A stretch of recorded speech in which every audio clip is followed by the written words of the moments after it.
Vous êtes diplômé en droit, en géographie, vous avez travaillé au Musée de la civilisation du Québec, vous avez été délégué du Québec au Mexique, vous êtes polyglotte, pianiste, grand voyageur, vous êtes président de la Commission de toponymie du Québec, vous avez travaillé à un groupe d'experts de l'ONU aussi sur les noms géographiques. Qu'est-ce qui vous a amené à vous intéresser à autant de choses variées? Est-ce qu'il y a un fil conducteur pour vous? Il y en a sûrement un, mais je dois dire que je n'ai pas été très tôt conscient de ce fil conducteur. Je dirais que c'est un peu les circonstances qui m'ont amené de passer d'une fonction ou d'un travail ou d'une discipline à l'autre, puisque, bon, dans ma jeunesse, j'ai fait de la musique, du piano, beaucoup. C'est évidemment pas ça qui m'a amené à faire mon droit, vous le devinez. Le droit, je dirais, qui a été ma première formation universitaire et ensuite mon premier travail, résulte peut-être, je dirais, du contexte familial. Mon père est avocat, mon frère aîné était avocat, il y avait plusieurs avocats dans la famille. Je n'oserais pas dire que c'était écrit dans le ciel, mais c'était presque normal, dans le fond, que j'envisage faire des études de droit. Est-ce que vous aviez envie de ça? J'avais envie, cependant, peut-être d'une manière un peu différente, en ce sens que l'international, l'étranger, m'a toujours intéressé, peut-être à cause du fait que ma mère était étrangère, était européenne, et qui m'avait parlé beaucoup de son pays d'origine, de sorte que très jeune, j'étais attiré par l'étranger. Et le droit, pour moi, quand j'ai regardé un peu l'éventail des différentes sections du droit, c'est évidemment, dès le début, le droit international qui m'a intéressé. Et donc, j'ai entrepris mes études universitaires de droit un peu avec l'idée de développer le droit international. Et au cours de mes études, j'ai pensé d'ailleurs faire une carrière diplomatique. Je pensais qu'après mon droit, je me dirigeais dans le service extérieur du Canada. Ce n'est pas arrivé. Enfin, c'est arrivé beaucoup plus tard. Parce qu'entre-temps, en m'intéressant au droit international, bien sûr, là, je pouvais développer mes autres intérêts, je dirais, géographiques, sans déjà à ce moment-là prévoir que je ferais de la géographie comme discipline universitaire. Mais je me suis intéressé à des pays étrangers, aux rapports entre les pays, les frontières, etc. Et c'est probablement un peu ça qui m'a amené à m'intéresser à la géographie politique, qui finalement est très proche du droit international. Et c'est quoi votre motivation profonde? Est-ce que c'est la curiosité? Est-ce que c'est le désir d'acquérir, d'avoir un gros bagage de connaissances, de comprendre le monde? Ce n'est jamais, je pense, c'est difficile de s'évaluer soi-même, mais il me semble que l'intérêt pour la connaissance pour elle-même, c'est pas vraiment ça qui me motive. Je trouve qu'une connaissance doit servir à quelque chose, en ce sens qu'elle doit nous permettre de mieux comprendre autre chose. Et j'ai l'impression, maintenant que j'y pense un peu, avec un peu de rétrospective, que je m'intéresse aux choses, mais surtout ce qui est au-delà des choses. La musique m'intéresse, mais c'est pas tellement l'aspect formel de la musique qui m'intéresse. La musique m'intéresse comme un peu témoin d'une civilisation, d'un peuple, d'une manière d'être, d'une manière de vivre. Des sentiments que ça transporte ou que ça exprime aussi. Le droit m'intéresse aussi, mais le droit international m'intéressait parce que ça me permettait de comprendre un peu quelle est la nature des relations entre les peuples, entre les nations, entre les groupes sociaux. En géographie, c'est un peu la même chose. Connaître un pays pour connaître un pays, évidemment, c'est une connaissance utile et intéressante du fait qu'il y a toujours aussi l'aspect un peu exotique. Mais pour moi, ce qui m'intéresse encore davantage, c'est de comprendre pourquoi un pays, une région, un peuple est différent d'un autre pays, d'une autre région, d'un autre peuple. Autrement dit, je pense qu'il y a toujours cet aspect comparatif qui est toujours présent dans ma préoccupation. Mais enfant et adolescent, là, vous rêviez de devenir quoi?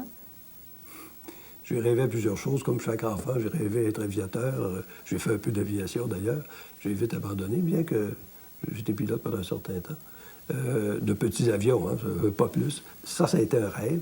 J'ai rêvé de devenir musicien de carrière pendant un certain temps. Assez longtemps, d'ailleurs, parce que jusqu'à la fin de mes études universitaires, j'avais continué mon conservatoire, je faisais le piano, un peu de composition.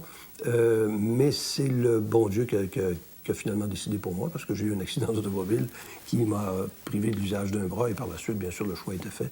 Alors, c'est à ce moment-là, d'ailleurs, je finissais mon droit, où je suis entré dans une étude légale et j'ai commencé à pratiquer le droit. Je n'ai jamais abandonné, évidemment, mon amour de la musique, par ailleurs, mais j'en ai jamais refait activement par la suite. Mais Wilfrid Pelletier, vous voyez presque une carrière de... Il souhaitait que vous fassiez une carrière de pianiste de concert.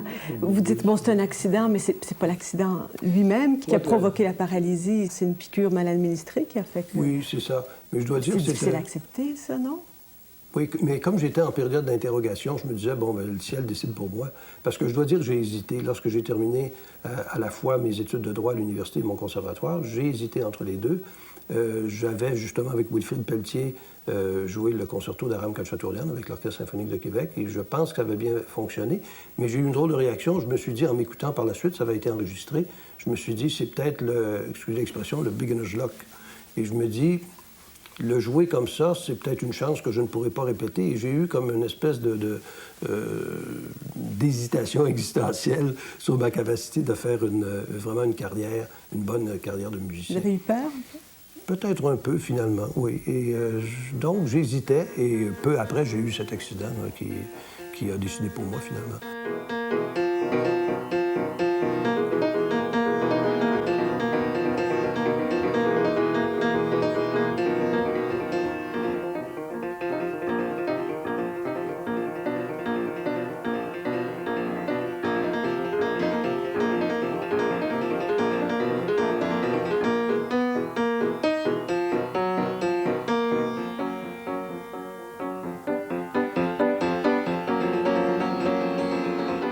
Comment est-ce que vous avez découvert la musique? Est-ce que c'est très tôt dans votre vie? Oui, je dois dire que dans ma famille, mes parents adoraient la musique. Ma mère connaissait très bien la musique, elle était ballerine. Elle était d'ailleurs fille de pianiste. Mon grand-père était pianiste. Et c'est un peu comme ça, dans le fond, que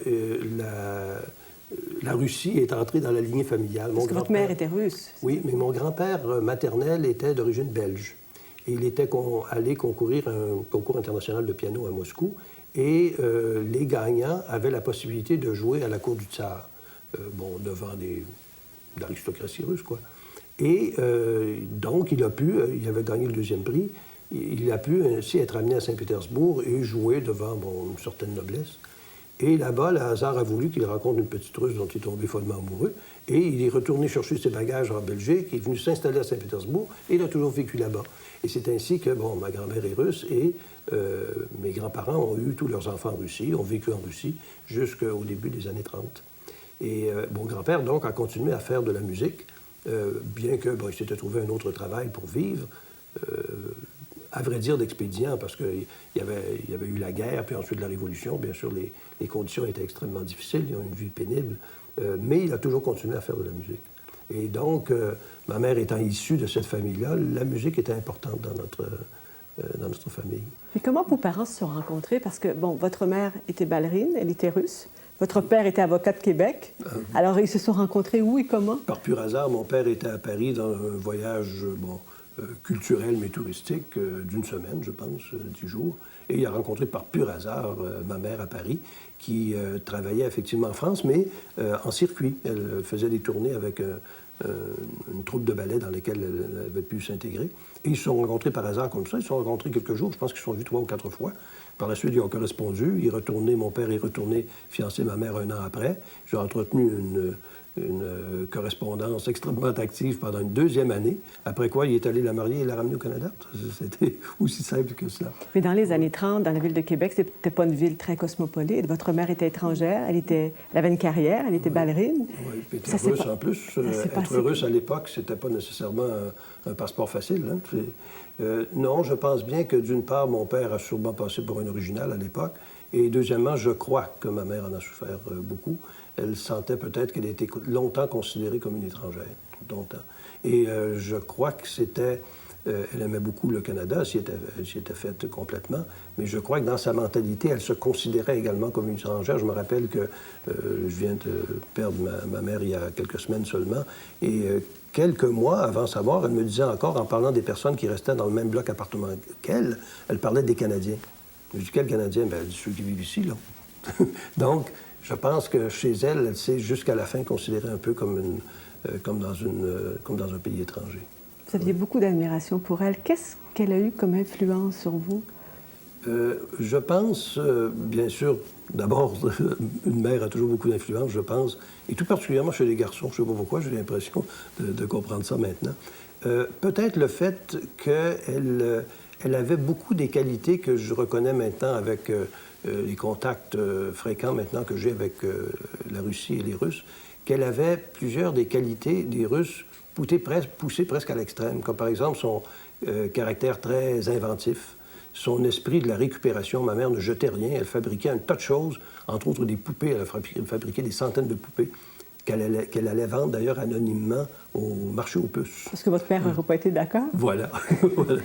Et, mais elle utilisait à peu près tout. Et ça, je pense, c'est un des caractères des Russes. L'originalité un peu dans tout. Une certaine... ma mère était très élégante, comme par exemple, jusqu'à la fin, ses déchets, elle les enrobait dans du tissu avec un ruban et elle allait les porter à la chute pour ne pas que personne voie qu'elle puisse transporter des ordures. Alors, certaines qualités comme ça, dont je pense le dénominateur commun est l'originalité. L'originalité devant la vie, ne rien prendre pour acquis. Elle avait beaucoup ce caractère-là, donc j'avais beaucoup d'admiration pour elle. Et je dois dire que quand j'ai connu progressivement son histoire avec la vie extrêmement difficile qu'elle et sa famille ont eue en Russie, avec une guerre, une révolution, une famine, le stalinisme, passer à travers tout ça, je pense que c'est une école de vie assez difficile. Et quand on en sort positivement, bien, ça fait des personnes, je pense, très attachantes. Est-ce que c'est elle qui vous a appris le russe? Oui, mais tard.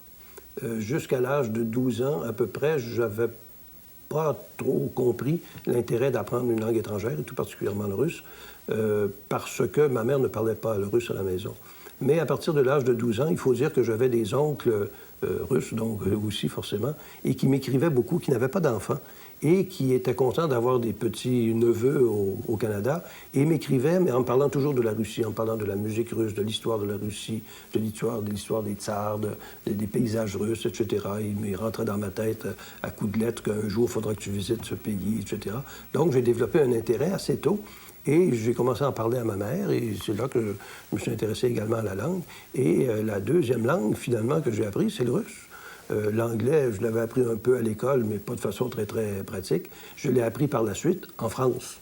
Quand je suis allé étudier le piano pendant 2 longues sessions à Fontainebleau, près de Paris, c'était une école d'art américaine, et la langue de travail était l'anglais. Alors, j'ai appris l'anglais en France, comme 3e langue. Vous avez fait des voyages en Russie très tôt. Votre voyage de noces, en 58, vous l'avez fait en URSS. C'était pas courant à l'époque? Non, c'était pas courant parce qu'on venait tout juste, c'était à l'été 1958, on venait tout juste d'ouvrir les frontières au tourisme automobile. C'était l'année de l'Exposition universelle de Bruxelles. Et pour des raisons évidentes de publicité positive, l'URSS en avait beaucoup besoin à l'époque, on a décidé d'ouvrir un peu le tourisme, et tout particulièrement le tourisme automobile. J'ai donc été probablement un des premiers Nord-Américains à entrer en Russie en automobile. Et je suis allé avec ma petite coccinelle faire un grand tour de Russie jusqu'à Moscou, le sud de la région moscovite, entrer par la Finlande, sortir par la Pologne, avec une plaque Québec, ce qui évidemment suscitait énormément de curiosité, ce qui me permettait d'établir un contact avec des gens qui, à l'époque, évidemment, craignaient énormément le contact avec l'étranger. Vous y allez presque tous les ans? Presque, oui, depuis une quinzaine d'années, tous les ans, quelquefois plus. Et il m'en reste encore beaucoup à voir. C'est un continent. Ça vous est venu comment, la passion des voyages? Parce que vous n'êtes pas allé qu'en Russie, vous avez voyagé énormément. À travers la géographie, je crois, à travers le désir de faire des comparaisons.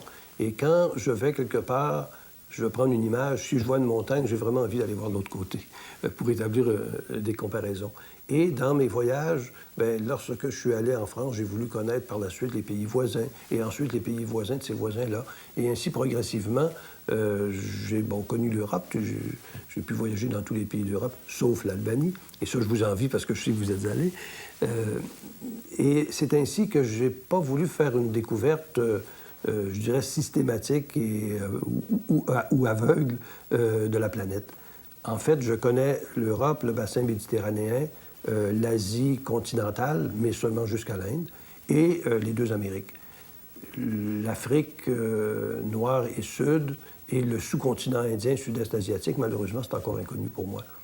J'espère les découvrir un jour, mais je ne pense pas avoir le désir d'aller les découvrir avant de connaître au moins les voisins et connaître quand même un minimum de la culture et peut-être un peu des langues aussi, en fait, minimum, bien sûr. Et vous êtes passionné aussi par des lieux qui ne sont pas évidents au départ. Un de vos derniers voyages, c'est au Daghestan. La plupart des gens, comme un des mortels, on peut à peine pointer sur une carte où se trouve le Daghestan dans le Caucase, tout ça, mais vous avez la passion pour ça, vous avez la passion pour la toponymie. Vous parlez le hongrois, qui est une langue qu'on ne parle pas, on ne sert pas de ça tous les jours. Vous avez besoin de sortir des sentiers battus. Qu'est-ce qui fait que vous êtes attiré par des choses qui paraissent insolites, en tout cas? Je ne crois pas que c'est le fait d'être insolite, parce que moi, je ne trouve pas ni le Daghestan, ni la Hongrie, ni la toponymie insolite. Ça l'est peut-être, cependant. Je crois que...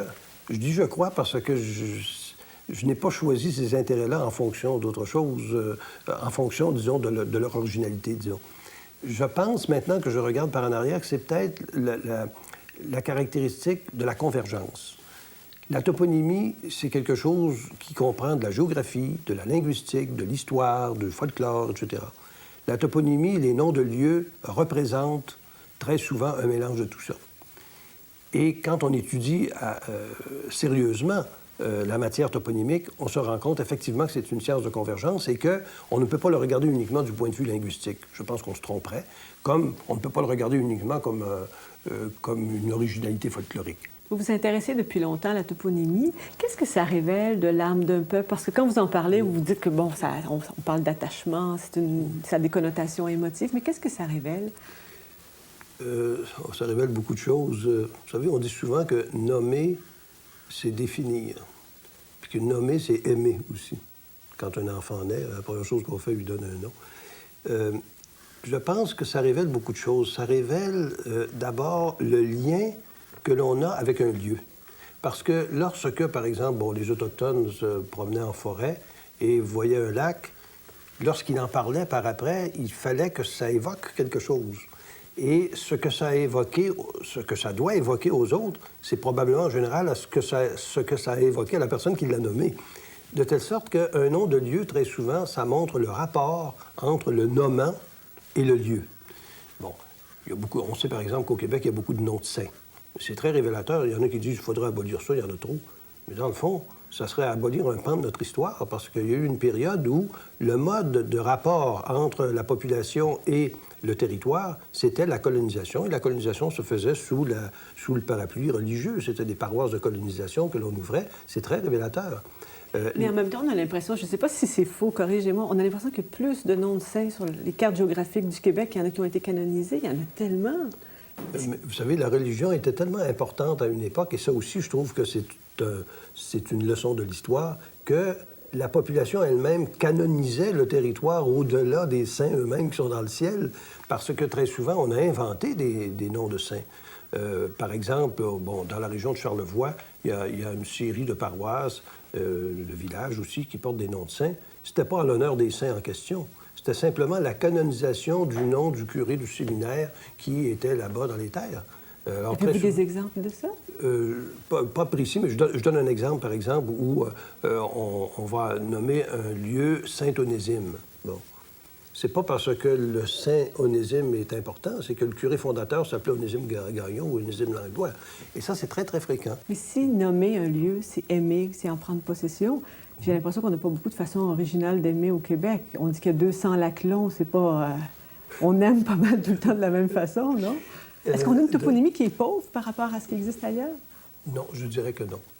Elle peut paraître pauvre lorsqu'on a des exemples, vous avez raison de les donner. C'est vrai qu'il y a eu plus que 200, près de 300 lacs longs au Québec. Mais il faut dire que c'était des noms qui étaient donnés dans un milieu relativement restreint et on ne se préoccupait pas du fait qu'il y avait 150 km plus loin un autre lac long et 1000 km plus loin 150 autres lacs longs. Il y a comme ça des cas, des lacs longs, des lacs verts, des rivières blanches, il y en a un très grand nombre. Mais ça montre, c'est assez révélateur aussi parce que ça montre le caractère très direct de la réaction des gens avec un territoire donné. Évidemment, les organismes gouvernementaux, comme la Commission de toponymie du Québec, comme il en existe dans tout État organisé, doivent traiter cela pour essayer de rendre les noms utiles, non seulement révélateurs, les noms de lieux, non seulement révélateurs, mais utiles. Parce que c'est sûr que si, à un moment donné, Urgence Québec a un appel pour dire qu'il y a un incendie de forêt au Lac-Long, ça n'aidera pas beaucoup, il y en a 150. Alors, une des choses à faire à la Commission de toponymie, c'est de tenter de diminuer l'homonymie, c'est-à-dire les noms semblables, tenter de rendre les noms clairs, tenter de faire en sorte que chaque lieu n'ait qu'un seul nom, ce qui n'est pas toujours le cas. Vous savez qu'il y a des îles, dans l'archipel de Mingan, par exemple, qui ont une vingtaine de noms différents pour la même île. Et quand on sait qu'il y a une infinité, il y a près de 2000 îles dans le Saint-Laurent, bien, ça aussi, c'est un problème. C'est un problème qui doit être géré. Et c'est un peu ça le travail de la commission de toponymie, finalement. Est-ce que vous faites que de la gérance, c'est-à-dire élaguer, ou si carrément vous baptisez certains endroits? Est-ce que vous pourriez, je ne sais pas, moi, baptiser le lac Henri Dorion? Ah non, ça non. Donner des noms de personnes vivantes, c'est la dernière chose qu'il faut faire. Malheureusement, la technique, la méthode existe et plusieurs ne comprennent pas que ce n'est pas une bonne chose à faire. Pourquoi c'est pas une bonne chose? Ben, parce que une personne vivante, il peut se passer bien des choses jusqu'à son décès. Hein? Et c'est pas nécessairement toujours des bonnes choses. Et quelquefois, il peut arriver que des noms qui ont été donnés avec de bonnes intentions, bien, sont un peu encombrants par la suite. Deuxièmement, on pense que dans un système d'éthique sociale, on pense que ce n'est pas aux personnes en poste à décider qu'ils méritent d'être consacrés toponymiquement. Ça, je me permets de le dire, même si certains peuvent se reconnaître. Je pense qu'une saine toponymie ne doit pas honorer des noms de personnes vivantes. C'est d'ailleurs un principe qui a été très nettement reconnu par les conférences des Nations unies à l'échelle internationale. On sait ce que ça a fait, par exemple, pendant la période stalinienne.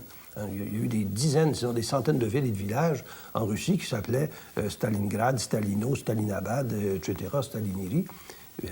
Après la déstalinisation, il a fallu changer des centaines et même des milliers de noms de rues, de villages, de villes, de régions, parce qu'on déstalinisait.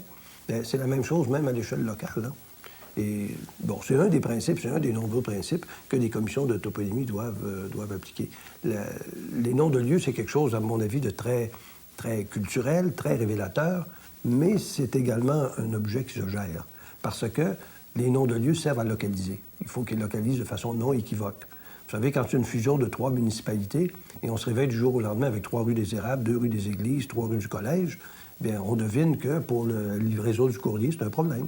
Alors, c'est le genre de problème que les commissions de toponymie doivent gérer. Justement, si on parle de fusion entre municipalités, pourtant, la toponymie, au premier abord, ça ne devrait pas être un domaine où il y a autant de susceptibilité, mais si on parle de fusion, on est sûr qu'il va y avoir une bataille pour Absolument. quel va être le nouveau nom de la ville. Il va y avoir des manifestations, il va y avoir des querelles, un référendum, il y a des gens qui vont être mécontents par la suite. Pourquoi est-ce que ça touche autant la susceptibilité? Mais vous savez, il y a quelque des gens? chose d'identitaire dans le nom de lieu. Hein? C'est un peu comme le nom de personne. Si on décidait du jour au lendemain de changer le mot Québec par un autre nom, je suis sûr qu'il y aurait des réactions extrêmement vives parce que, individuellement comme collectivement, il y a un mouvement d'identification à un nom de lieu qui est, dans le fond, l'expression, au niveau de la communication, de l'identification au lieu lui-même. Hein? C'est que l'utilisation d'un nom de lieu, c'est l'image de l'identification au lieu lui-même. Et même les changements de nom de rue, quelquefois, amènent des problèmes de cette nature-là. Vous savez, il y a quelquefois, il se peut qu'il y en a qui trouvent que, bon, la toponymie, c'est peut-être un luxe de gérer ça comme on le gère, mais c'est une matière qui est extrêmement sensitive.